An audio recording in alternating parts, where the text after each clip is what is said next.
Hello friends, स्वागत है आप सबका आपके अपने यूट्यूब चैनल सीटेट मंत्रा पर। फ्रेंड्स, आज हम इस क्लास में डिस्कस करेंगे कि 60 डेज में 60 दिन में हम कैसे 130 स्कोर कर पाएंगे 150 में।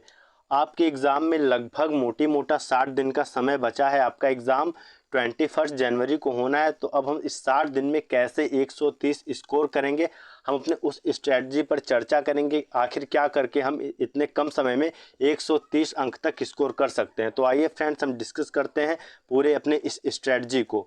तो फ्रेंड्स देखिए, सबसे पहले आपको समझना होगा एग्ज़ाम पैटर्न, क्योंकि बिना एग्ज़ाम पैटर्न को समझे किसी भी एग्ज़ाम में अच्छा स्कोर नहीं किया जा सकता है। ठीक है, तो सबसे पहले हमारे लिए एग्ज़ाम पैटर्न को समझना ज़रूरी हो जाता है। फ्रेंड्स, आपका जो सीटेट एग्ज़ाम है वो आप सभी जैसा कि जानते भी होंगे, ये 150 मार्क्स का होता है। इसमें आपका टोटल 150 अंक का पेपर होता है और जिसमें आपको 150 मिनट का समय भी मिलता है। मतलब एक क्वेश्चन के ऊपर 1 मिनट का समय लगता है। फ्रेंड्स, आपके लिए 150 मिनट बहुत पर्याप्त होते हैं, बल्कि आपका एग्ज़ाम में 10 मिनट 15 मिनट बच ही जाता है लास्ट में। आपके लिए इतना टाइम इनफ होता है, तो टाइम को लेकर के कोई भी चिंता नहीं होती है, कोई परेशानी नहीं होती, हमारे पास इनफ टाइम होता है। ठीक है। और फ्रेंड्स, जो आपका ये एग्ज़ाम होता है ये ऑफलाइन होगा, जैसा कि सीटेट ने अपने नोटिफिकेशन में क्लियर भी कर दिया है कि आपका एग्ज़ाम ऑफलाइन होगा, पेपर पे होगा, OMR पे होगा। ठीक है। और फ्रेंड्स, इस एग्ज़ाम में कोई भी नेगेटिव मार्किंग नहीं है। आपका कोई भी किसी भी प्रश्न को गलत करने के लिए कोई भी नेगेटिव मार्किंग नहीं है। तो फिर फ्रेंड्स, अगर आपके एग्ज़ाम में कोई ऐसा भी होता है कि आपको कोई क्वेश्चन नहीं आता है, तो आप वहाँ पर तुक्का भी मार सकते हैं। आपको कोई भी क्वेश्चन छोड़ करके नहीं आना है, क्योंकि यहाँ पर कोई भी नेगेटिव मार्किंग नहीं है। अब फ्रेंड्स, हम समझते हैं कि हम कैसे स्कोर करेंगे 150 में 130। हमारा मेन मोटो यही है, मेन उद्देश्य ये कि कम से कम हम 60 दिन में 130 तक स्कोर कर पाएँ। आखिर हमें क्या करना होगा, इसको स्कोर करने के लिए क्या प्रक्रिया होगी, क्या रणनीति होगी।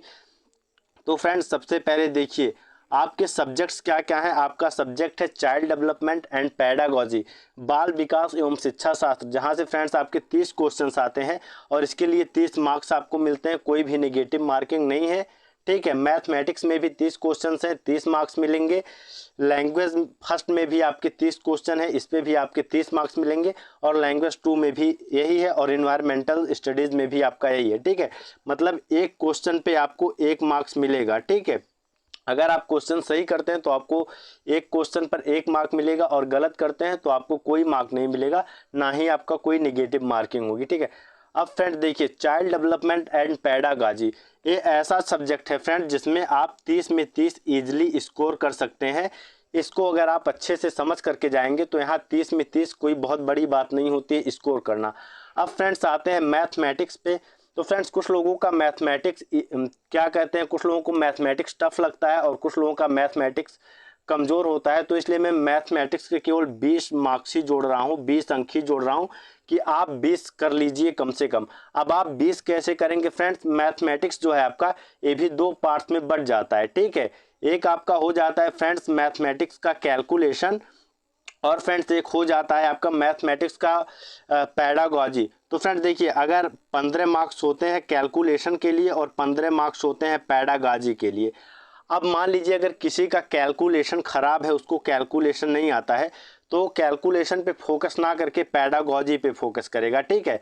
अगर आप पैडागॉजी पे फोकस कर देंगे तो यहाँ से आपका 15 नंबर सिक्योर हो जाएगा, क्योंकि मैथ का पैडागॉजी कोई बहुत टफ नहीं होता है। ठीक है।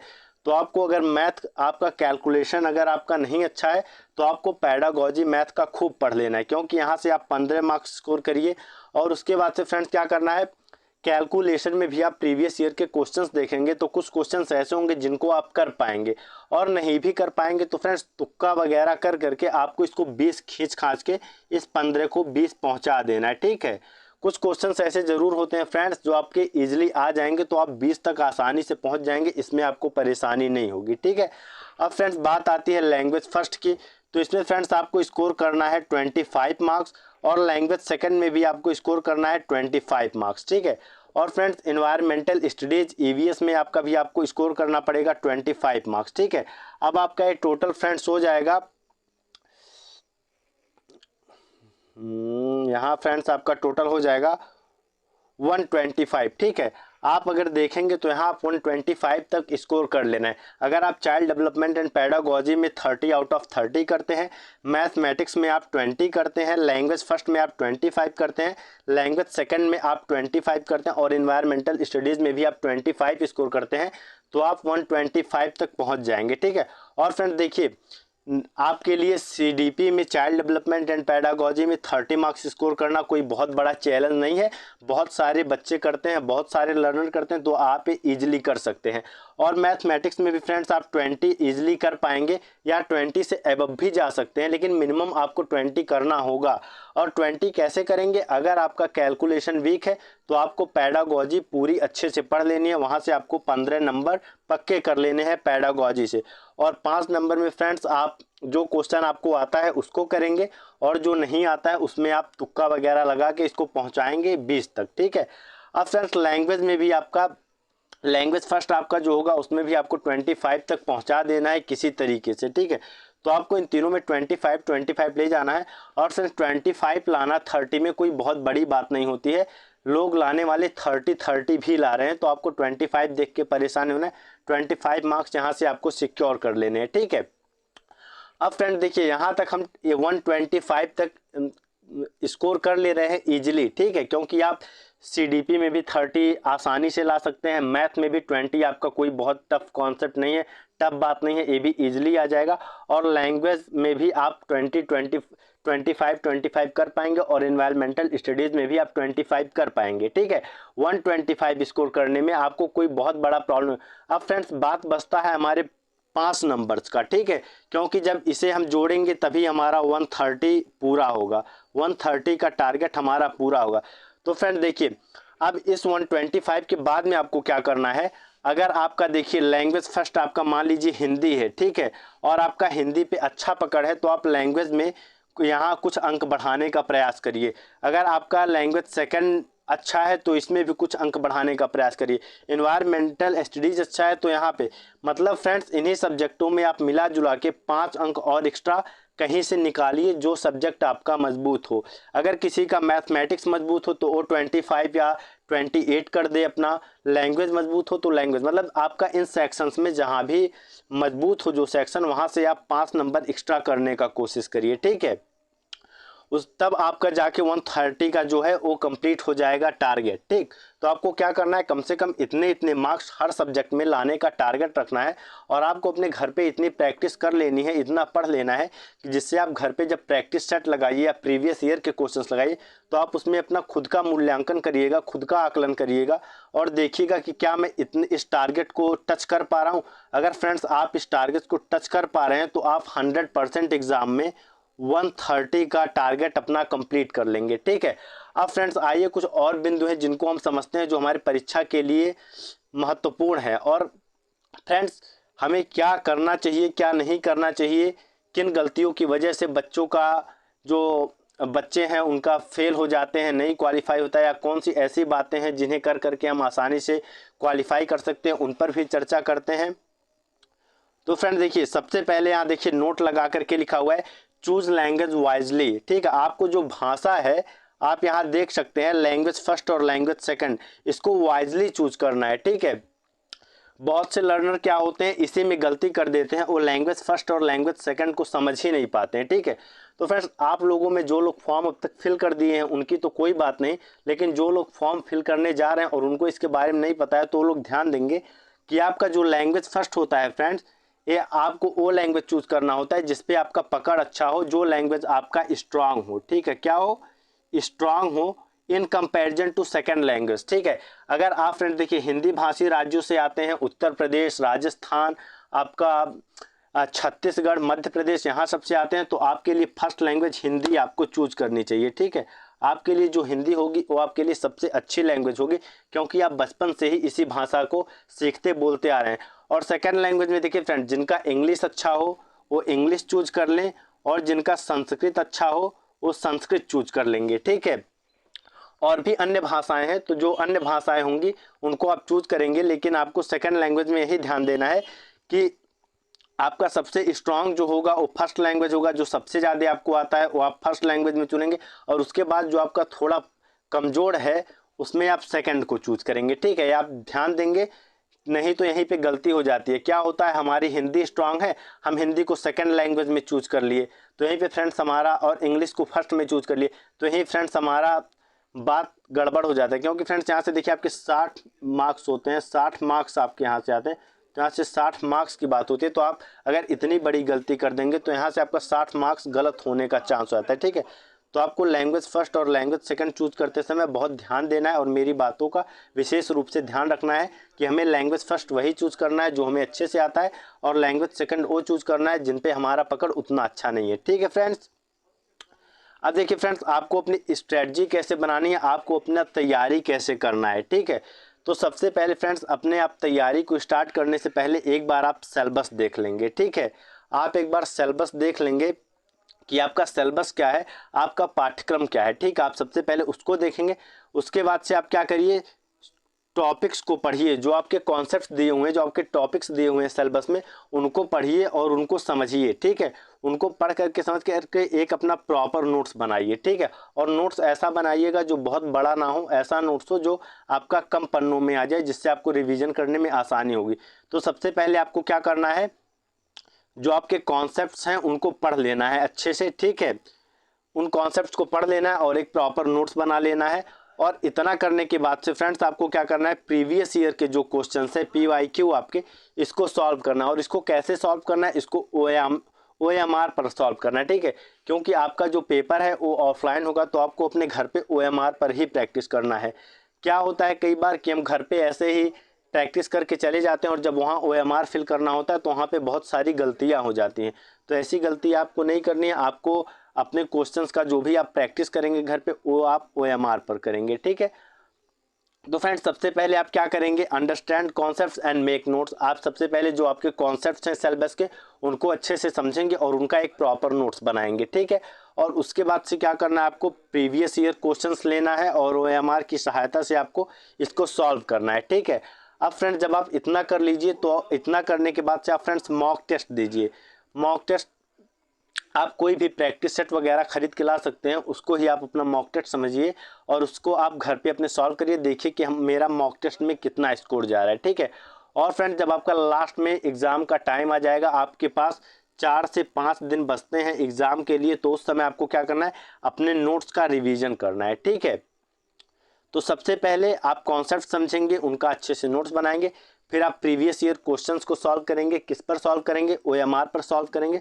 उसके बाद से मॉक टेस्ट देना है और फिर आपको लास्ट में जब आपके 4-5 दिन बचते हैं तो आपको रिवीजन कर लेना है सब कुछ अच्छे से, ठीक है। अब फ्रेंड्स देखिए, प्रीवियस ईयर हमारे लिए सबसे ज़्यादा इंपॉर्टेंट हो जाता है। ये क्यों हो जाता है, क्योंकि फ्रेंड्स अगर आप देखेंगे तो अगर आप अब तक के कुछ नहीं, आप केवल ऑनलाइन वाले सेट ही सॉल्व कर लीजिए, तो वहाँ पे आप देखेंगे कि आपका सीटेट जितनी बार होता है, वहाँ पे जो आपके 80% क्वेश्चंस होते हैं वो आपके प्रीवियस ईयर से ही आते हैं। कहाँ से आते हैं, आपके प्रीवियस ईयर से ही आते हैं, आपके PYQ होते हैं, ठीक है। सीटेट के 80% क्वेश्चन हमेशा PYQ से होते हैं, हमेशा पूछे गए क्वेश्चंस वो बार बार रिपीट करता है, तो 80% क्वेश्चन आपके PYQ के होते हैं। अब बचते हैं 20% क्वेश्चंस, ये कहाँ के होते हैं, तो ये भी फ्रेंड्स आपके सिलेबस से ही बिलोंग करते हैं, लेकिन ये नए पैटर्न पर हो जाते हैं, ये नए क्वेश्चंस हो जाते हैं, ठीक है। ये आपके नए क्वेश्चंस हो जाते हैं, न्यू क्वेश्चंस हो जाते हैं।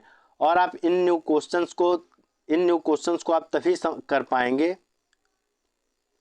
इन न्यू क्वेश्चंस को आप तभी कर पाएंगे जब आप फ्रेंड्स इन कॉन्सेप्ट्स को अच्छे से समझेंगे, ठीक है। इसीलिए आपके लिए सबसे ज़रूरी हो जाता है सबसे पहले कॉन्सेप्ट्स को अच्छे से समझना। आपका 80% जो है वो ये आपका PYQ हेल्प कर जाएगा और आपका 20% जो है ये आपका कॉन्सेप्ट यहाँ से हेल्प कर जाएगा, ठीक है। इसको आप ध्यान रखिएगा, क्योंकि यही सबसे ज़्यादा इंपॉर्टेंट हो जाता है। जो आपका PYQ है ये सबसे ज़्यादा आपका इंपॉर्टेंट हो जाता है एग्ज़ाम के लिए, ठीक है। आपको क्वेश्चन प्रीवियस ईयर के ज़्यादा से ज़्यादा प्रैक्टिस कर लेने हैं, ठीक है। अब फ्रेंड्स आइए समझते हैं कि हमें क्या नहीं करना है।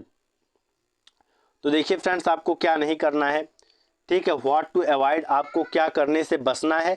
ओवर फोकस्ड ऑन ग्रामर, बहुत से बच्चे क्या होते हैं फ्रेंड्स, जैसे आपका लैंग्वेज फर्स्ट और लैंग्वेज सेकंड में ग्रामर से भी क्वेश्चंस आते हैं, तो बच्चे क्या करते हैं, पेडागोजी को पढ़ने की बजाय बहुत ज़्यादा फोकस कर देते हैं ग्रामर पर, ठीक है। आपको ये नहीं करना है, आपको बहुत ज़्यादा ग्रामर नहीं पढ़ना है, आपका सीटेट में जो भी ग्रामर का क्वेश्चन आता है वो फ्रेंड्स एक नॉर्मल लेवल का होता है, एक अच्छे लेवल का होता है, उसको आप सॉल्व कर पाएंगे, वो आपको बहुत टफ नहीं होता है। ठीक है, तो आपको बहुत ज़्यादा ग्रामर पर फोकस नहीं करना है। ठीक, और friends don't avoid any subject और सेक्शन, आपको कोई भी सब्जेक्ट अवॉइड नहीं करना है, कोई भी सब्जेक्ट छोड़ना नहीं है, ना ही कोई सेक्शन छोड़ना है। ऐसा नहीं है कि आपको मान लीजिए इंग्लिश टफ लगता है तो आप इंग्लिश को अवॉइड कर दीजिए, इंग्लिश को छोड़ दीजिए। ये करेंगे फ्रेंड्स तो आप दिक्कत में पड़ जाएंगे। ठीक है, आप अच्छा स्कोर नहीं कर पाएंगे। आपको सभी सब्जेक्ट्स को एक बराबर नज़रिए से देखना है, सभी सब्जेक्ट्स पे एक बराबर समय देना है। ठीक है, और किसी भी सब्जेक्ट को अवॉइड नहीं करना है, क्योंकि सभी सब्जेक्ट से आपके 30 ही नंबर आएंगे। ठीक है, तो आपको सारे सब्जेक्ट्स को अच्छे से पढ़ना है। ठीक है फ्रेंड्स, अब देख friend, don't leave a single question, आपको एग्जाम में कोई भी क्वेश्चन छोड़ के नहीं आना है। ऐसा नहीं करना है कि आपका कोई क्वेश्चन आपको नहीं आ रहा है तो आप उसको छोड़ के आ जाइए। फ्रेंड्स कोई भी नेगेटिव मार्किंग नहीं है, तो इसलिए कोई भी क्वेश्चन छोड़ना अच्छा नहीं होगा। आप कुछ भी लगा करके आइएगा, लेकिन प्रश्न मत छोड़िएगा, क्योंकि हो सकता है फ्रेंड्स आप तुक्के तुक्के में क्वेश्चन सही कर दीजिए। ना करने से तो अच्छा है कि क्वेश्चन करके आइए। ठीक है, क्योंकि क्या पता आपका सही ही निकल जाए, तो आपको कोई भी क्वेश्चन नहीं छोड़ना है। ठीक है, तो इतनी चीज़ों को आपको अच्छे से ध्यान देना है।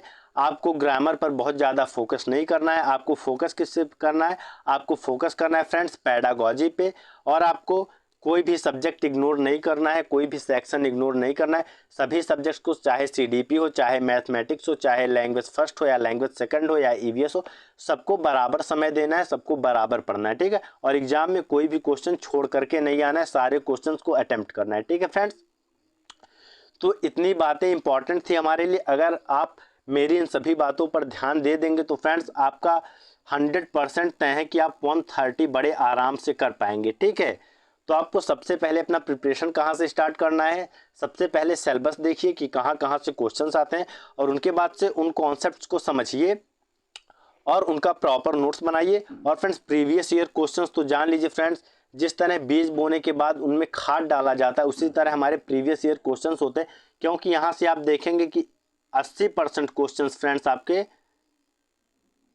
यहीं से होंगे। ठीक है, तो आपको 80% क्वेश्चंस आपको PYQ से ही मिलेंगे, तो आपको ये जरूर कर लेना है। और आपको PYQ करने के बाद से आपको मॉक टेस्ट देना है, इसमें आप खुद का आकलन करिएगा कि मैं कितना स्कोर कर पा रहा हूँ। और जब आपके लास्ट के 4 से 5 दिन बचेंगे तो आपको रिवीजन कर लेना है। ठीक है फ्रेंड्स, तो 80% आपके क्वेश्चन PYQ से हो जाएंगे। ठीक है, PYQ आपको बहुत हेल्प करेगा, और आपके एग्जाम में 80% क्वेश्चन से ही PYQ से ही होंगे। थोड़ा सा पूछने का तरीका बदल दिया जाएगा, कुछ शब्द बदल दिए जाएंगे, लेकिन आपके प्रश्न वही होंगे जो पिछले वर्षों में पूछे गए हैं। तो 80% हमारा काम यहीं से हो जाता है, और 20% प्रश्न आपके नए प्रश्न होते हैं, और ये सीटेट की आदत है, ये हर साल करता है। ठीक है, 20% क्वेश्चंस ये नए आयाम के होते हैं, नए होते हैं, इसको ये हमेशा करता है। कुछ ऐसे क्वेश्चंस डाल देता है जो 20% होते हैं, जिनसे बच्चे भ्रमित हो जाते हैं। तो अगर आप कॉन्सेप्ट्स को अच्छे से समझ के जाएंगे तो आप ये भी 20% कर पाएंगे। ठीक है, तो आपको इतना ध्यान रखना है।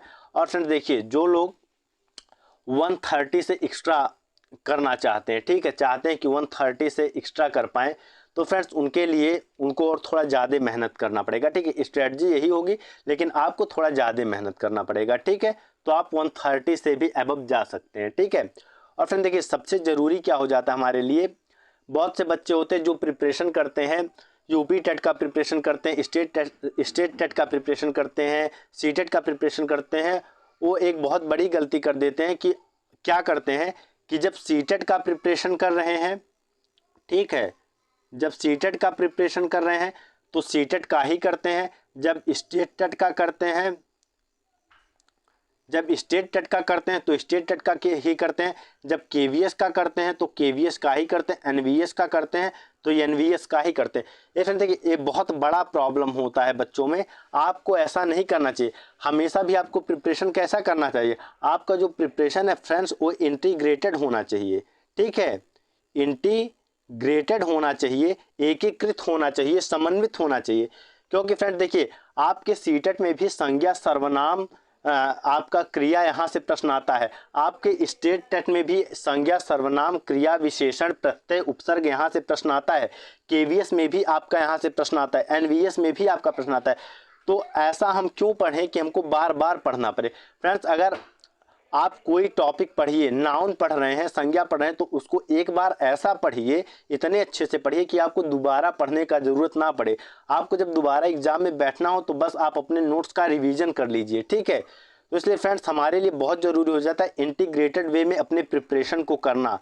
एक जो सफल स्टूडेंट होता है, जो एक सक्सेसफुल स्टूडेंट होता है, वो हमेशा अपने प्रिपरेशन को इंटीग्रेटेड वे में करता है, ठीक है। आपको क्या करना, आप इस बार सीटेट दे लीजिए, लेकिन इसके बाद जब अपने अगले एग्जाम का प्रिपरेशन करिएगा, चाहे वो केवीएस हो या एनवीएस हो या आपका सुपर टेट हो, कोई भी एग्जाम हो, तो सारे एग्जामों का सिलेबस देख लीजिएगा। वहाँ पे आप पाएंगे बहुत ज़्यादा सिमिलैरिटी होती है आपके सीटेट के, एसटेट के, केवीएस के, एनवीएस के, DSSB के, हर एग्जाम में आपके सिमिलैरिटी होती है। तो फ्रेंड्स आपको उसी तरह से अपना प्रिपरेशन करना है कि आप उन सभी कॉन्सेप्ट्स को कवर कर पाएँ, ठीक है। क्योंकि आपके देखिए noun, pronoun, adjective, adverb, preposition, conjunction, संज्ञा, सर्वनाम, आपके पर्यावरण से संबंधित टॉपिक, आपके क्या कहते हैं हिस्ट्री से संबंधित टॉपिक, ज्योग्राफी से संबंधित, इस सारे एग्जामों में आते हैं। तो क्यों ना हम ऐसा पढ़ें कि एक ही बार में हम उस कॉन्सेप्ट को क्लियर कर दें, ठीक है। अगर आप सोलर एनर्जी पढ़ रहे हैं तो उसको एक बार ऐसा पढ़िए कि आपको दोबारा पढ़ने का जरूरत ना पड़े, ठीक है। तो एग्जाम को फ्रेंड्स हमेशा कैसा करना है, इंटीग्रेटेड करना है, समन्वित करना है, समन्वित रूप से प्रिपरेशन करना है, ठीक है। आपको ऐसा नहीं करना है कि एक बार सीटेट का प्रिपरेशन कर रहे हैं, फिर सीटेट क्रैक करने के बाद से एसटेट का प्रिपरेशन कर रहे हैं, एसटेट क्रैक हो गया आपका, फिर केवीएस की वैकेंसी आ गई तो आप लगे केवीएस का प्रिपरेशन करने। तो ये फ्रेंड्स गलत होता है। हमारा जो सिलेबस होता है वो सभी एक दूसरे से संबंधित होते हैं, ठीक है। तो आपको एक ही बार में ऐसा पढ़ना है कि दोबारा पढ़ने की जरूरत ना पड़े। अपने प्रिपरेशन को इंटीग्रेटेड में करना है, समन्वित रूप से पढ़ना है, ठीक है। जो भी पढ़ना है अच्छे से पढ़ना है, तो आप एक सभी एग्जामों में बैठने के लिए काबिल, उस एग्जाम के काबिल हो पाएंगे, ठीक है। तो आपको हमेशा जो अपना प्रिपरेशन है वो इंटीग्रेटेड में करना है। और फ्रेंड्स जितनी बातें मैं बताया हूँ उन सभी बातों को ध्यान में रखना है। आप अगर उन सभी बातों को फॉलो करते हैं तो आपका 130 कहीं नहीं जाएगा, ठीक है फ्रेंड्स। तो आशा करता हूँ फ्रेंड्स आपको सारी बातें समझ में आई होंगी और आप इन बातों की सहायता से जो भी आपको बताया गया है आप अपने एग्जाम में 100% स्कोर करके आएंगे। तो फ्रेंड्स बेस्ट ऑफ लक। आपसे यही उम्मीद है, यही आशा है कि आप 130 करके आइए और इससे नीचे तो नहीं आना है, इससे प्लस ही जाना है, ठीक है। तो फ्रेंड्स कल मिलेंगे हम एक अगली क्लास में। तब तक के लिए आप सभी को बाय बाय। आप सभी का बहुत बहुत धन्यवाद। कल मिलते हैं।